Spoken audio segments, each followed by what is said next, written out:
트럼프 대통령이 방금 이란이 새로운 제안을 보내왔다면서 이를 검토하겠다고 밝혔습니다.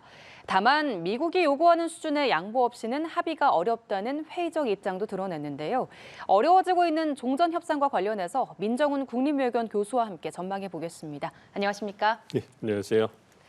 네, 이란이 미국에 새로운 제안을 보냈습니다. 앞서 트럼프 대통령은 선 호르무즈 봉쇄 해제 이후에 핵 협상을 하자라는 이란의 합의안을 거절한 바 있는데 지금 이란이 새로운 제안을 좀 보내왔다면 어느 정도 좀 양보를 하려는 건지 어떻게 봐야 할까요?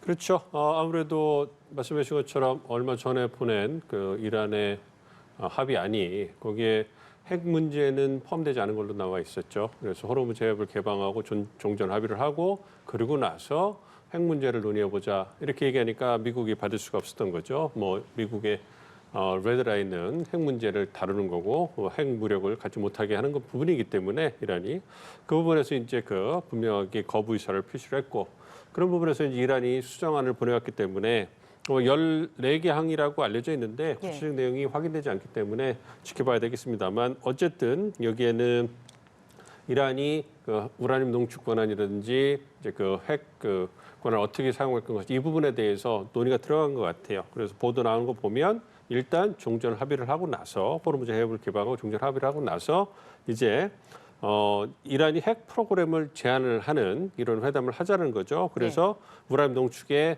중단을 하겠다, 중단에 동의를 하겠다. 그렇지만 평화적 목적으로 우라늄을 사용하는 것, 그러니까 원자력 에너지를 사용하는 것은 존중해달라. 뭐 이런 얘기가 있거든요. 어쨌든 이란도 한 발짝 물러선 거예요. 그렇기 때문에 그 부분에 대해서 미국도 좀 검토를 하려고 좀 생각하고 있는데 워낙 강대강 대치를 하고 있기 때문에 트럼프 대통령이 얼마만큼 양보를 할지는 지켜봐야 될 것 같습니다. 네, 말씀하신 것처럼 이란이 핵 농축에는 중단을 할 테니 이 평화적 목적의 권리는 인정해달라 이런 요구에 대해서 트럼프 대통령은 만족하지 않는다라는 입장을 좀 표한 바 있는데 그렇다면 미국에서는 목적과 상관없이 일단은 우라늄 농축 자체를 인정하지 않겠다는 좀 강경한 입장을 가지고 있다고 봐야 할까요? 그게 이제 그 맥시멈의 그 협상 조건인 거죠. 그렇지만 현실적으로 좀 타협을 해야 될 거예요. 그러니까 이란이 원자력 에너지의 평화적, 상업적 이용을 하는 것에 대해서는 그 국제법적으로 인정되는 권리이기 때문에 미국이 한없이 막을 수는 없습니다. 그리고 이란이 만약 그걸 포기한다면 지금까지 정한 부분에 있어서 국내 정치적으로 뭔가 국민들에게 뭐 얘기를 할 수 있는 그러한 기본적인 선이 무너지는 거기 때문에 그렇게 하기 어려울 거예요. 어쨌든 미국 입장에서도 2015년에 오바마 행정부가 했던 포괄적 핵 합의보다는 좀 더 나간 부분만 하면 되는 거니까 이제 우라늄 농축 를 포기하겠다, 중지하겠다. 이걸 얼마만큼 할 거냐. 그러니까 그렇지 않습니까? 그 중지하는데 또 평화적 그 이용은 또 하겠다 이런 얘기를 하고 있으니까 관건은 이제 미국이 원하는 것이 20년 정도 중단을 할 거냐. 그리고 평화적 이용도 얼마만큼 중단할 거냐. 즉 미국 입장에서는 이란이 미국과 국제사회가 신뢰할 수 있을 정도로 성의를 보인 다음에 그러고서 신뢰가 쌓이면 그 다음에 해도 좋다 이런 부분이거든요. 거기서 이제 그 절충안을 찾는 거니까. 그리고 또 하나 중요한 것은 이 기농축된 우라늄 얘기 그게 안 나오잖아요. 그러니까 그 부분에 대해서는 양쪽이 어느 정도 타협을 할 수 있다. 이걸 좀 보여주는 거기 때문에 그런 부분도 좀 진전이 있는 것이 아닌가 보고 있습니다. 이란이 새로운 제안을 했기 때문에 트럼프 대통령이 어떤 답변을 내놓을지 조금 지켜봐야 할 것 같은데요.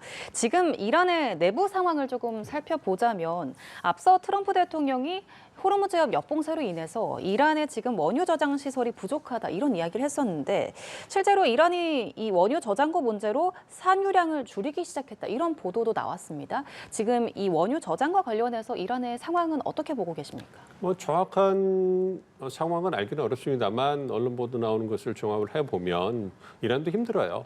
이란도 힘들고 그래서 그 산유량을 줄이는 그래서 언론 보도에 보면 이미 2018년도에 트럼프 일기 행정부가 포괄적 핵 합의를 갖다가 탈퇴를 하고 철회를 하고 제재를 다시 부과했거든요. 그러면서 이제 이란이 그때 원유 생산을 감산하는 그러한 경험을 했다는 거예요. 그래서 그 부분에 있어가지고 미국이 생각하는 것보다 원유를 감산하는데 이란이 보다 더 능숙할 수 있고 그렇기 때문에 그 얘기는 생각하는 것보다 더 오래 버틸 수 있다. 그러니까 미국 내에서는 몇 주 버티지 못할 것이다. 그런데 그런데 또 이 다른 언론 보도를 보면 그래도 한 2달까지는 버틸 수 있지 않겠느냐 얘기를 하는 거거든요. 예. 그러니까 이란이 힘들지만 생존의 문제니까 갖가지 방법을 동원해서 감산을 하고 그다음에 그 폐 선박을 이용해서 원을 실어놓는다든지 이런 방법을 통해서 일시적으로 버틸 거예요. 그게 한 달이 됐든 2달이 됐든 아마 2달 정도가 최대치가 아닌가 생각을 하고 있는데 문제는 미국이 그렇게 버틸 수가 없습니다. 그러니까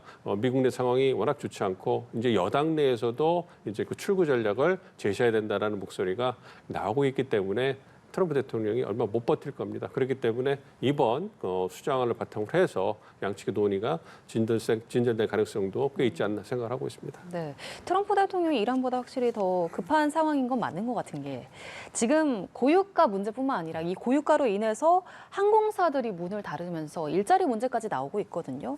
11월에 이제 중간 선거를 앞두고 있는데 트럼프 대통령이 언제까지 이런 좀 정치적인 부담을 누르고 계속해서 이란과 대치 상황을 이어갈 수 있을지 좀 어떻게 보십니까? 저는 이제 얼마 남지 않았다고 봐요. 그러니까 트럼프 대통령이 뭐 시간은 미국 편에 얘기하지만 굉장히 초조한 부분을 좀 볼 수가 있거든요. 그러니까 미국 경제 상황이 가장 크죠. 그러니까 말씀해 주신 것처럼 이제는 유가 문제만 아니라 1갤런에 4불 30전 이상으로 올라갔다는 얘기가 나와요. 그러니까 그거 보면 얼마 전보다 30센트 이상 올라간 거고 캘리포니아 같은 데는 6불 이상 올라갔단 말이에요. 그러면 그거는 미국 국민들 입장에서는 상당히 견딜 수가 없는 그런 충격이거든요. 그리고 이 유가가 올라간다는 것은 유가라는 것은 어쨌든 식료품과 더불어서 또 물가의 지표예요. 그러니까 그것이 올라가면 다른 이제 그 주요한 어떤 생필품이라든지 여타 이제 경제 활동에 영향을 미치기 때문에 이제 그런 영향이 이제 파급이 즉각적으로 올 거예요.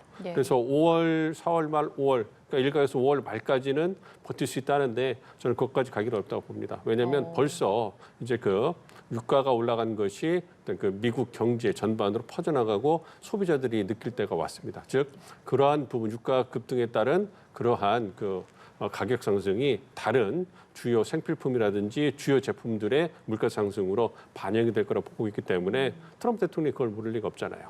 그리고 말씀해 주신 것처럼 항공유가 구하기 어려워가지고 이제 그 어떤 저가 항공사가 영업을 종료해버리고 그래서 일자리를 잃게 되는 이런 부분들이 나오고 있기 때문에 예. 트럼프 대통령 입장에서는 이제 그 물가 상승, 어포더빌리티라는 부분에서 이제 견디기 어려운 상황이 오는 거죠. 그렇기 때문에 이제 뭐 1, 2주까지 뭐 한 주 정도 더 버틸 수 있을지 모르겠습니다만 어쨌든 협상을 다시 진행하면서 뭔가 출구를 찾으려는 노력을 하지 않을까 생각합니다. 이제 예. 미국은 거의 다 왔어요.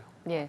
지금 이런 상황에서 어쨌든 이란이 새롭게 14개 항을 제시를 한 거잖아요. 트럼프 대통령은 약간의 회의적인 입장을 보이긴 했지만 그러면 이번 제안을 좀 받아들일 가능성에 대해서는 어떻게 보십니까? 가능성이 꽤 있죠. 그러니까 이번 제안을 우선 이제 14개 항을 보고 이제 아마 좀 정리를 할 겁니다. 논의를 통해 가지고 어느 부분을 더 강조하고 어느 부분에 대해서 수용을 할 수 있을지 이 부분을 봐야 될 건데 말씀드린 것처럼 이제 다른 부분은 그 트럼프 대통령도 출구 측면에서 국내 정치적으로 내세울 게 있으니까 핵 문제만 잘 어떤 마무리하면 좋을 것 같고 그래서 우리의 농축 권한을 얼마나 중지하느냐.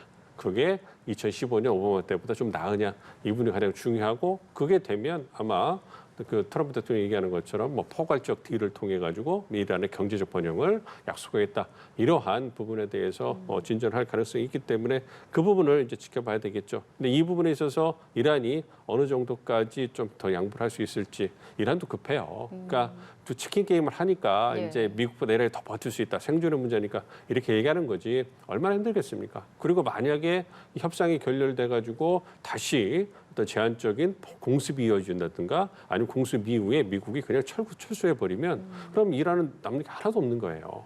그러면 이란 정권은 상당히 어려워지고 또다시 봉기가 날 가능성이 커지는 거죠. 그러니까 그거는 진짜 이란에게는 최악의 시나리오가 될 거기 때문에 이제 어느 정도 이제 그 으르렁거리다가 이제 만날 가능성이 있지 않은가 좀 봅니다. 어쨌든 이란에서 이번에 핵 관련된 얘기를 좀 일부 양보하면서 제안을 한 거는 큰 변화가 아닌가 생각을 하고 있습니다. 네, 어쨌든 지금까지는 양측이 버티기 싸움으로 해왔다면 이제는 그 시한이 길지 않았다 이런 말씀 같은데 그렇다면 지금 이란 이란과 미국 중에서 어디가 조금 더 급하고 어디가 조금 더 먼저 손을 내밀지 이 부분은 어떻게 보십니까?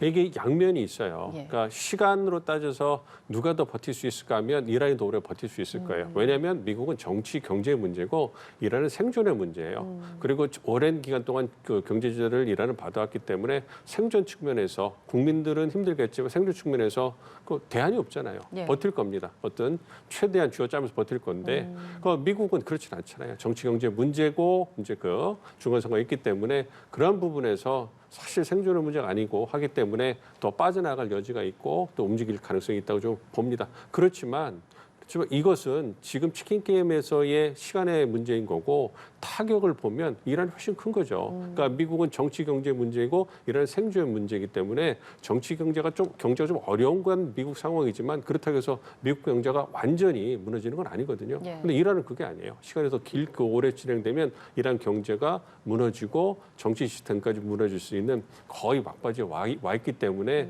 그 부분에 있어서는 교체되는 부분이 있습니다. 그렇기 때문에 서로 급해요.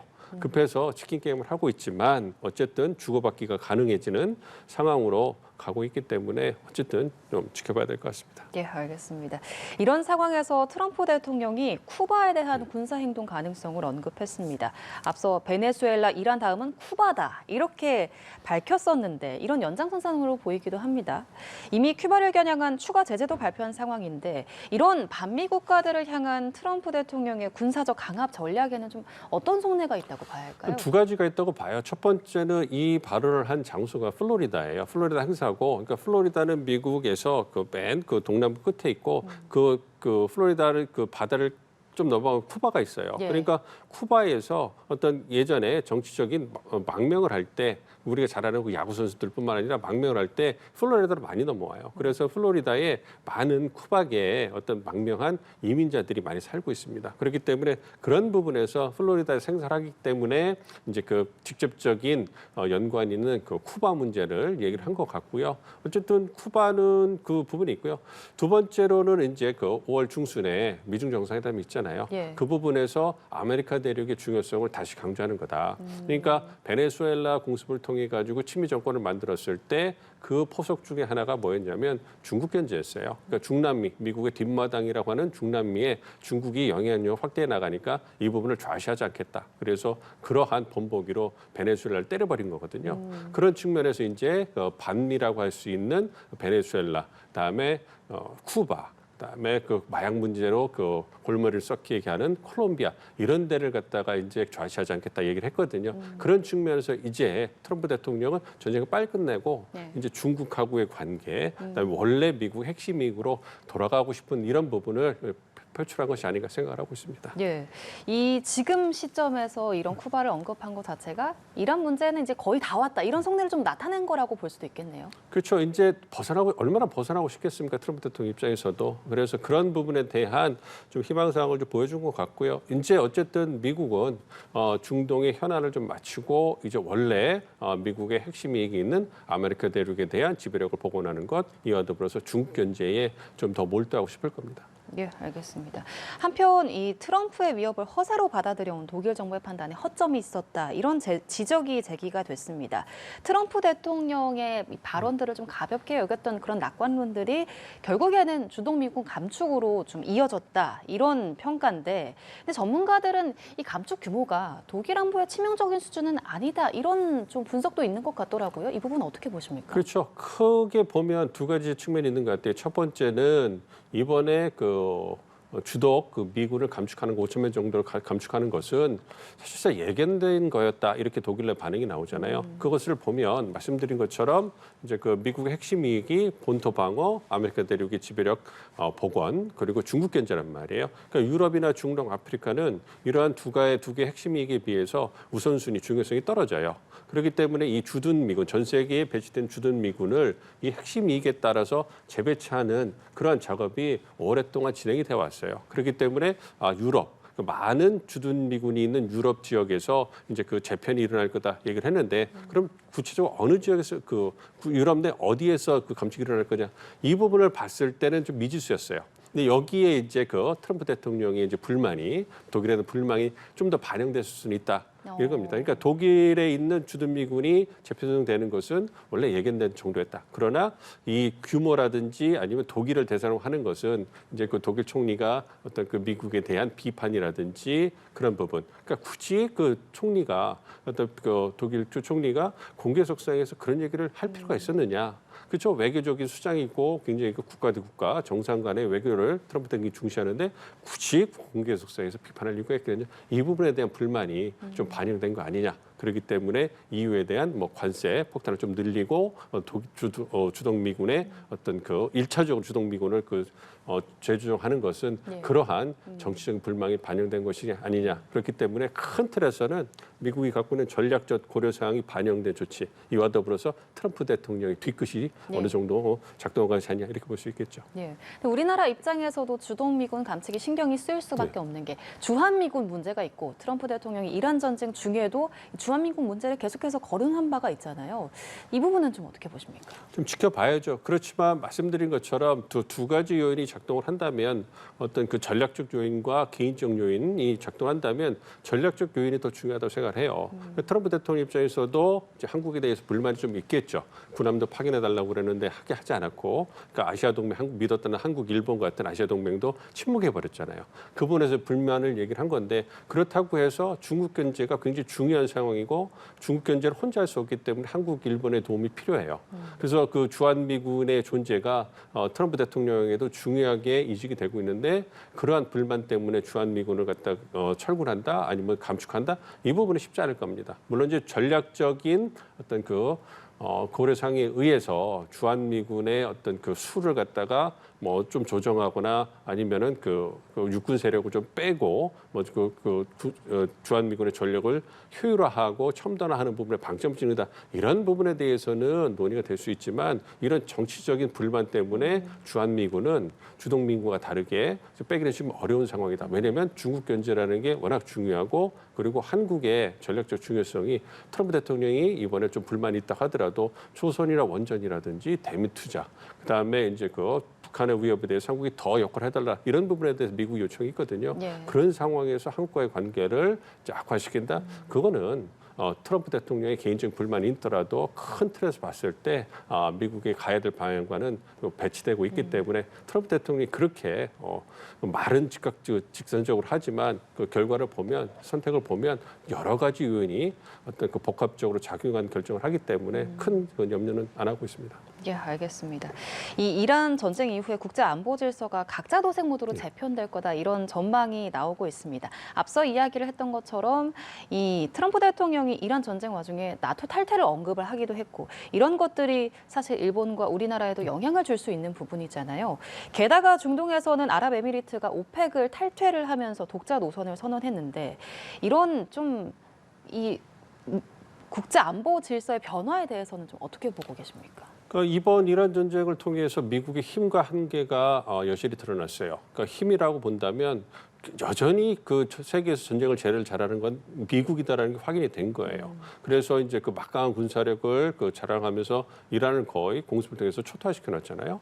반면에 또 이제 한계도 보여준 거예요. 그러니까 이란의 어떤 저가 드론이나 미사일 그거에 대해서 생각 외로 허점도 많이 들어가는 것 같고 호르무즈 해협을 이란이 봉쇄한다고 그러는데 그 어떤 그 막강한 군사력을 갖고도 그거를 갖다가 들어가서 이제 그 상황을 뒤집지 못하는 부분 그리고 주저하고 있잖아요. 이런 부분을 보면서 미국이 예전 같지 않은 거 아니야? 뭐 이런 판단도 할 수 있기 때문에 미국 힘과 한계가 이제 보여지는 거죠. 그런 부분을 통해서 그리고 이번 전쟁 이전부터 이미 미국이 힘이 예전 같지 않기 때문에 어떤 미국 중심의 패권이 좀 느슨해지고 이제 다극지 제도로 간다. 그러니까 미국, 중국, 러시아, 유럽, 한국, 일본, 인도 같은 이런 주요국들이 이제 부각되는 이러한 미국 우위의 다극화로 가는 것이 아니냐 이러한 전망이 있었거든요. 이제 이란 전쟁 그걸 좀 가속화시키는 거예요. 그리고 중동 지역에서 지강역적으로도 이제 오페크의 이제 UAE가 탈퇴하면서 변화가 생기잖아요. 그러니까 각자 도생의 움직임. 그러니까 뭔가 좀 국제 질서가 흔들리는, 즉 미국 중심의 리더십이 흔들리게 되니까 그 안에서 주요 행위자들이 뭔가 자기 목소리를 내고 각자도생, 자각력을 키우는 이런 모습을 보여주고 있는데 그러한 방향으로 어떤 국제 질서가 변화될 가능성은 크고 이란 전쟁 그러한 변화를 가속화시키는 것이 아닌가 이렇게 보고 있습니다. 예. 이런 상황에서 트럼프 행정부가 이스라엘과 카타르, UAE, 쿠웨이트 등의 이란 13조 원대 규모의 무기를 의회 승인 없이 판매를 하기로 결정을 했습니다. 이렇게 이 걸프국들의 패트리엇 미사일 그리고 첨단 정밀 타격 무기 체계를 넘긴다는 게 트럼프 대통령이 좀 중동 국가들을 이용해서 대리전을 하려는 움직임으로 볼 수 있을지 이 부분은 좀 어떻게 봐야겠습니까? 뭐 가능성을 배제할 수는 없죠. 그렇지만 그것보다 더 중요한 거는 중동 국가들이 급해요. 그러니까 이번 전쟁을 통해 가지고 방어 체계, 특히 미사일 시스템 이런 부분에서 재고가 많이 소진됐습니다. 그리고 전쟁 중이기 때문에 어떤 이런 중동 국가들이 미국에 대해서 상당한 강한 요청을 하고 압박을 하고 있다 생각을 해요. 그런 부분에서 이제 미국도 즉각적으로 그러한 주요 동맹이나 파트너 국가들을 달래야 되기 때문에 의회 승인 없이 즉각적으로 긴급 조치를 통해서 무기 수출해주겠다. 이러한 조치를 발동한 거. 물론 그런 무기들이 중동에 배치될 때까지는 생산의 시간이 걸릴 수 있기 때문에 좀 걸릴 수 있다. 이런 보통이 나오잖아요. 네. 그래서 그런 부분을 고려한 거다. 그렇지만 두 번째는 이제 미국 말씀드린 것처럼 미국이 중동에서 좀 빠져나오고 싶잖아요. 그러려면 중동 국가에 대해서 어떤 군사력을 좀 증강해주고 뒤에서 지원해주는 이런 모습을 보여야 미국이 빠져나올 때 중동 국가들의 불만도 좀 줄어들 거 아니겠습니까? 뭐 그런 부분을 고려한 조치가 아닌가 생각을 하고 있습니다. 예, 알겠습니다. 지금 중동 전쟁